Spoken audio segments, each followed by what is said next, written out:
Hi, I'm Neil Isaacs, and today I'm going to get into the art of negotiating business deals specific to business brokerage. I, as an intermediary, did represent sellers in the sale of their privately held businesses, and I see a lot of deal making happening. You get a buyer, you get a seller, you got to get the deal done. It comes down to negotiation. Negotiation is a critical skill. Now, we do it on behalf of our clients, but maybe you're negotiating on your own behalf. Maybe you have representation. This is what negotiation looks like. You got to recognize a few key parts of it. So today, I'm going to step into the foundation of effective negotiation, understanding your counterpart, and then we'll get into some negotiation strategies. And lastly, we'll wrap up with mastering the art of closing. So let's start with the foundation of effective negotiation. And I want to define negotiation. It's not this me versus you. It's not about getting the best deal. It's about building relationships and creating value. If you go at it and lock horns and it's all a commodity on price, no one's going to be happy. No one's going to win. It's a race to the bottom in most cases. But if you start to understand that it's about relationships, understand what your counterpart is trying to get out of the deal, understand that and create value, it's going to be a much better way to get through the deal. So negotiation isn't just about the best deal. It's about the relationship that you've built, creating value. With that comes your BATNA. What is your BATNA? It is your best alternative to a negotiated agreement. You got to know your walking away point. And as an intermediary, that's what we do best. We create a competitive environment. We bring multiple buyers to the table at the same time. We're surfacing the cream to the top of this. It is the best buyers, and they're hopefully competing with each other. And so ideally, when we are helping an owner pick an offer, we've got multiple other buyers in the wings. And this gives us power. This gives us strength. We know we can walk away if the buyer we're negotiating with doesn't give us what we want. Can't always have that, but that is always, you have to know what your best alternative is. If you're a buyer, so you can get around what your seller's best alternative to a negotiated agreement may be as well, because that may give you power. So when we are setting the foundation for effective negotiation, a big part of that is preparation. You gotta know the other party. Do thorough research. If you're looking to buy a business, spend time on their website. If you've gotten a confidential information memorandum, a SIM, or a book of some sort, read every bit of it. Look at all their social media. If you're on buy side, if you're on the sell side, know who your buyer is. Know everything about your buyer. Understand their financial position, where they're coming from, what they're trying to achieve by buying your business.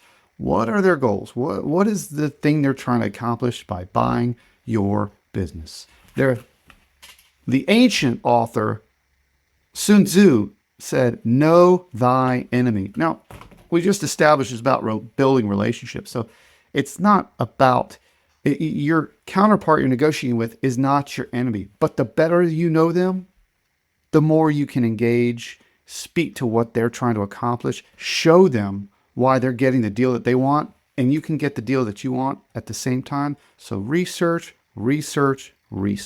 One thing that we do as intermediaries is we put owners and buyers together for long periods of time. We do a meet the owner. Once we get them close to a contract, we have them spend more time together.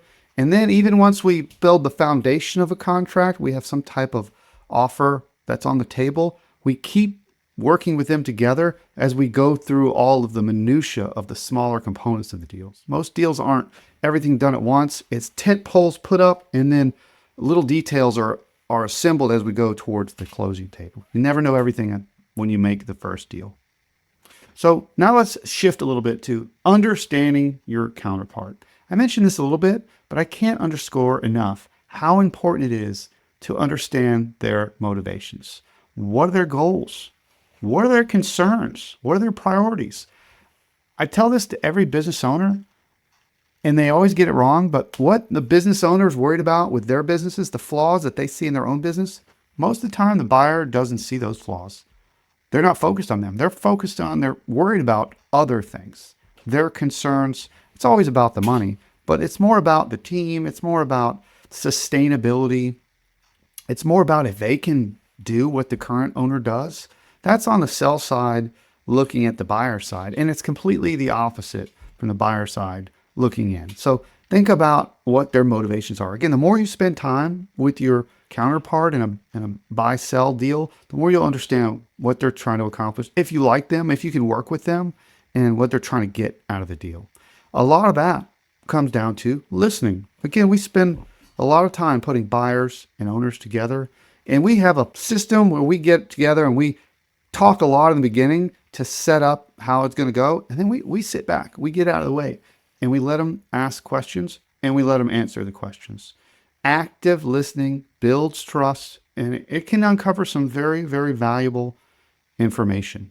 The questions really tell you the most about the buyer and the seller. Ultimately, you're building rapport. Ultimately, people buy from people that they know, like, and trust, and that works for businesses as well. If you establish this connection and it's a positive environment for negotiation, buyers will look past challenges that come up, and challenges always come up. Business deals are tough. Surprises happen. Businesses are living, breathing organisms, and as you go through a deal, things come up, things change. The buyer and the seller have to overcome adversity to get to the end. They're not going to do that if they hate each other. They could, but it's going to be ugly and no one's going to be happy. But if there's some rapport built by establishing a connection and there's a lot of positive energy, our best deals, the buyer and seller they're in love with each other by the time the closing comes along. I know that's a strong term, but we've seen it before where they're so excited that they found the right buyer for their business. The business buyer found the right business to buy, and it's a wonderful thing. So that can happen.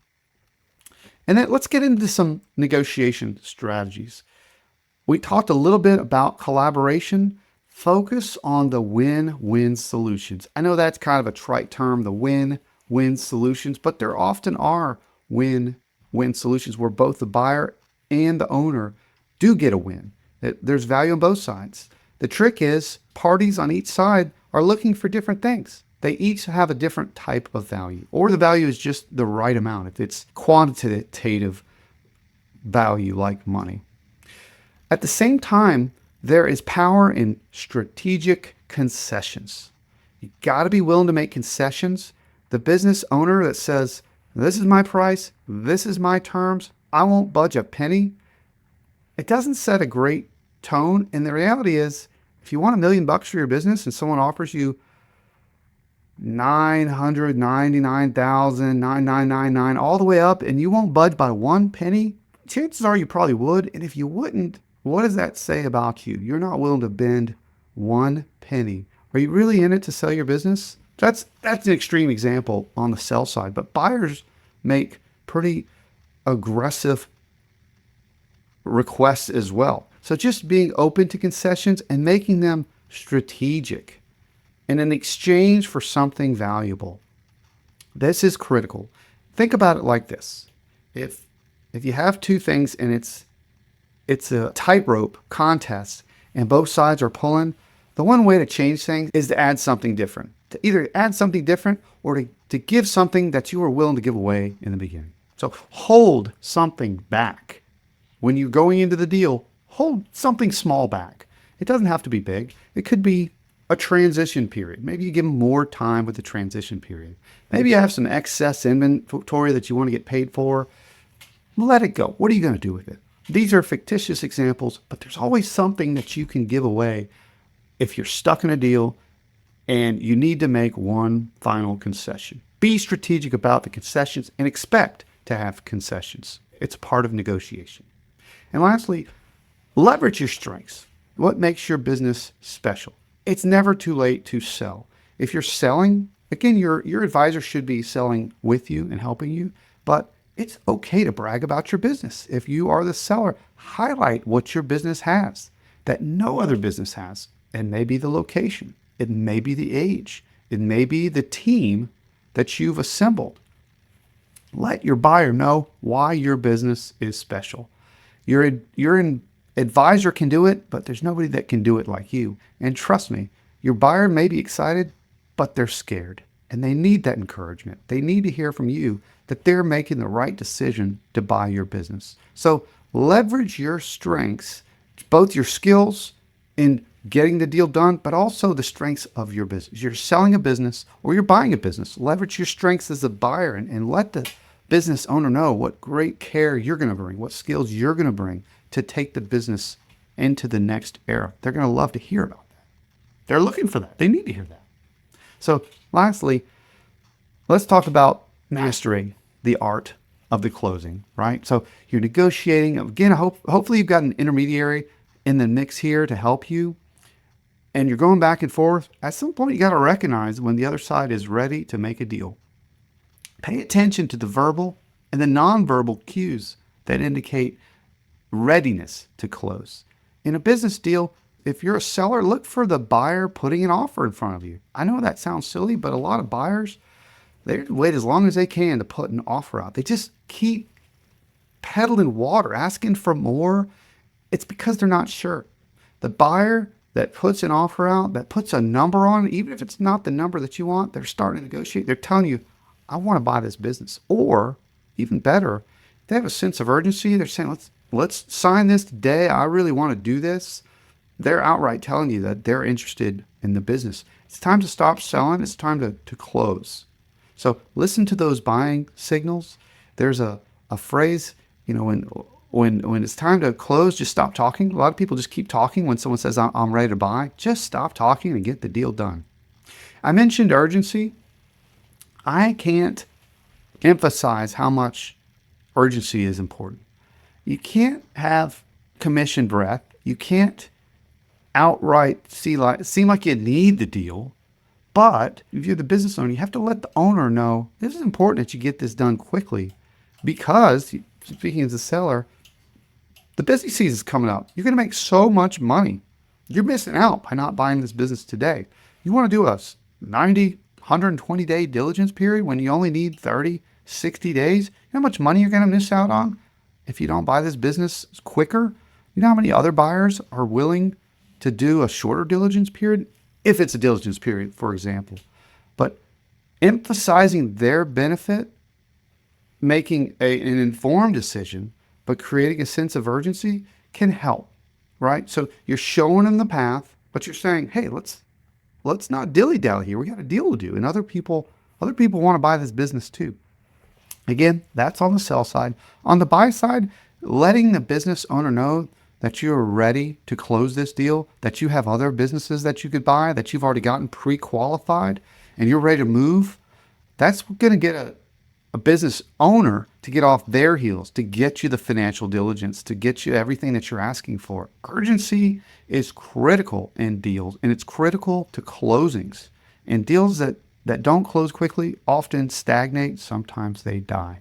So urgency is a critical part of getting the deal closed. It's part of mastering the art to close a deal. And then when you're about done, or when the deal is done, remind the other side that they've made a great decision. It's that simple. People get nervous going into deals.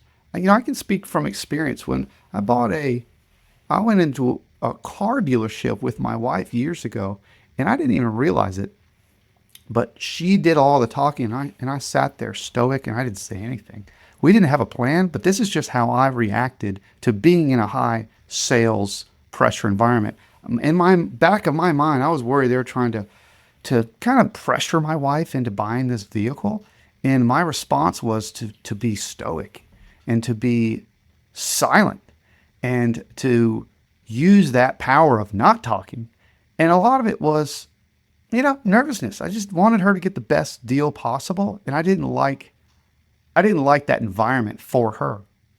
But a great salesperson will keep the excitement. It won't be some of the things that we talked about earlier with, we're stuck right here. There's nothing else to give. A great salesperson, a great buyer, a great seller will encourage their participant to say, hey, you're making the right decision. I'm the right buyer. You're buying the right business. Let's get excited about this, right?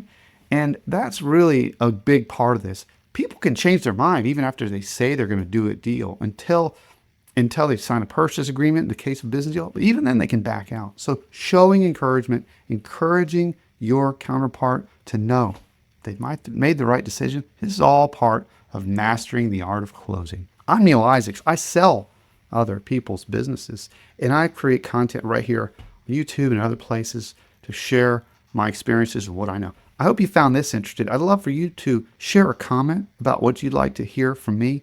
If you're in a deal right now, connect with me on LinkedIn, direct message me. I'm happy to give you personalized support. Thank you for watching, and until next time, Valhalla.